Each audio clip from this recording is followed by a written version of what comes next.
guys, welcome back to my channel. I hope you're so well. Today I'm doing another foundation first impression, and this is a foundation that I have been wanting to try for a while. I'm intrigued by it, but I'm going to put it out there, I don't know how it's going to work for me. This is the Jouer Essential High Coverage Cream Foundation. It says it contains hyaluronic acid, tripeptide complex, it's matte and oil free. So this is what we're working with today. It's a 20ml bottle, so it's smaller than usual, but the claims are as follows. Supreme coverage, lightweight and long wearing. Essential high coverage cream foundation creates an impeccable airbrushed matte finish instantly. Simply smooth a small amount of the concentrated formula onto the skin and buff to reveal your perfect complexion. So it's suggesting that you use a brush with this. I am a beauty blender girl, but because it's telling me to use a brush, I am going to do brush on one side and beauty blender on the other to see how it works with either. So this is also cruelty free. It says use a small amount of product, so I assume that it's small because you need less product than the average foundation. I like the packaging. It's cute, it's glass, travel friendly because it's small, but not because it's quite heavy, but it feels like weighty. So this retails for £34 and it only comes in 17 shades, which isn't a particularly big shade range. It's like a shade range. Like, we're kind of expecting brands to now come out with the like 40s because Fenty set the way, and now I feel like every brand kind of needs to live up to that. 17 is a little bit sad, but better than 15. So, a little bit of backstory about my skin. I have got really dry skin. I sometimes get a little bit of oil breakthrough around my nose and a little bit between my brows, but not a lot really at all. My skin is mostly very clear, however I do have scarring and one very large active breakout, so we'll see how this gets covered up. And my preferred finish is a medium coverage with a dewy finish, so this is a high coverage with a matte finish, so it's very different to my usual preferred finish, but I'm going to review the foundation for what it is. Okay, because of all these claims, I'm expecting it to be a one pump job. It says shake well, and I'm going to take one pump. So the consistency is actually surprisingly runny. Usually with something like this I'd expect it to be quite thick, but it is definitely, it's a similar kind of consistency to the NARS Longwear Radiant foundation. I'm going to use a flat top buffing brush, which I rarely use. I picked up the shade Shawn. I'm wearing the shade Fawn as well. I don't know what this shade's going to be like on me, but we're going to try it. I'm just going to do some dots, I think, over my skin because I don't want to put on too much product. Better to start with less. That's going a long way. Let's start with that. So I'm going to take the buffing brush.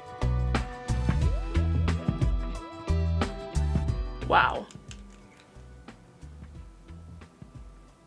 Did you see how quick that was? That is full coverage. Wow. I think the colour's a little bit light for me, but I can use bronzer and stuff, it's fine. That is what I call quick full coverage. So that has covered up my blemish basically completely. All my scarring's gone, all the redness on my nose. However, if I look closely, it is doing the weird thing on my nose, which we know I hate, and it's also catching on to every bit of dry skin. It's definitely a matte finish. But now I'm gonna put some moisture into this thing and try it with the beauty blender to see whether it's better. But I feel like this is a foundation that does need to be buffed, like a small amount of product really buffed into the skin. Oh my god, there's just so much coverage.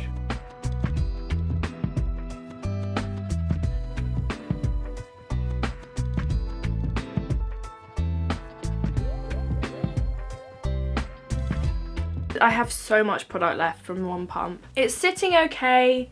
Yeah, not liking how it's looking on my nose. I like how it looks on my forehead. And on my cheeks, it looks okay. Got a little bit of product left, so I'm just gonna do a little bit more on the beauty blender side because I feel like it absorbed quite a bit of the product. So I'm just gonna see if it's buildable. If you have dry skin, like dry skin as in like flaking off, you are not gonna like this foundation. Already, you're not. I can't use the rest of that, it'll be too much. I think the pumps are quite controllable. I just did one pump because I usually start with one pump, but you don't need a whole pump for your whole face to get full coverage. It's looking okay. It's looking like how matte foundations look on my skin. It literally looks like it's cracking on my nose. The skin on my nose is so dry. There's literally like a crack. It's already sinking into my smile lines, which I never get, so that's really weird. It's definitely not my new favourite. I'm not sold. I'm gonna go do the rest of my face and then I will pop back and give you some more feedback.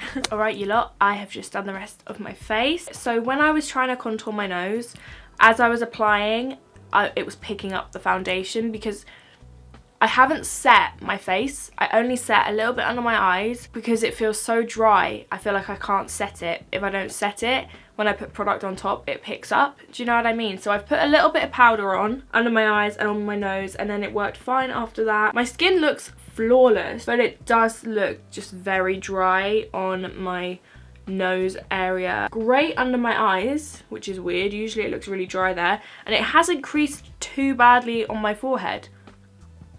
I'm actually liking this more than I did at the beginning. It's growing on me, and I feel like once my natural oils start to break through, I'm gonna like it even more, because at the moment it's very fresh, like I've just put it on, and no matter what the foundation, when I first put it on, I'm a bit like, oh, I've got product on my face, But once I let foundations sit, either they go worse or they get better. I feel like this one might be a better with wear situation, but I'll be sure to let you know. I'll keep you posted. I'm gonna go have some lunch and I'm gonna try and wear this for like 8 hours. So yeah, I will talk to you guys in a bit. Hi guys, so as you can probably tell, it is not the same day. However, I am wearing the same foundation. I couldn't finish the video, so I thought I would come back and finish it now for you. My overriding thoughts are, the first time I used this, I used too much product. I barely even used the pump, but it was too much. I'm wearing it right now and it looks fine, but this is 50% foundation and 50% serum. I literally had to mix them together to make this formula work on my skin. So if you've got dry skin, don't buy this foundation. It won't work for you. However, you barely need any product, and I've decided that I like buffing it in more than using a sponge now that I've had a few days to play with it. It looks great in pictures, it looks great on video. It is a very, very full coverage foundation. Probably one of the most full coverage foundations I've ever tried, ever. Will I use this every single day? Definitely not. Will I use it on a night out? Probably not. So I will probably just use this for filming because my skin does look flawless on camera, but it's definitely not my favourite. It does look really good in pictures though, and if you're someone with crazy oily skin who needs something that's very full coverage but doesn't feel heavy, because it doesn't feel heavy because it's such a thin consistency, it's just got so much pigment to it. It doesn't feel heavy on my skin, but it does look just like I have no skin underneath. I look like I'm made of plastic, which some people really like that look. Sometimes I like that look, but not always. If this kind of fits your criteria of a foundation that you're looking for, then of course I recommend it. It does what it's meant to do very well. It's a matte full coverage foundation. It does what it says on the tin, but just for me, it's too drying. However, I'm wearing it right now, mixed these two together, and I do really like how it looks. So that's probably how I'm going to use it for like a night out or during the day, is just mix these two together. I've found a way to make it work for me, but I know it's not going to be one that I reach for all of the time. So I hope that this review was helpful for you. I hope that you found it interesting and, you know, gave you a little bit more information about the Jouer, what's it called? Essential High Coverage Cream Foundation. I hope you feel more educated on it. Yeah, let me know down below what you think. I'll link the foundation in the description box if you're interested in purchasing it. Thank you so much for watching. I hope you have the best day, and I'll see you in my next video. Bye!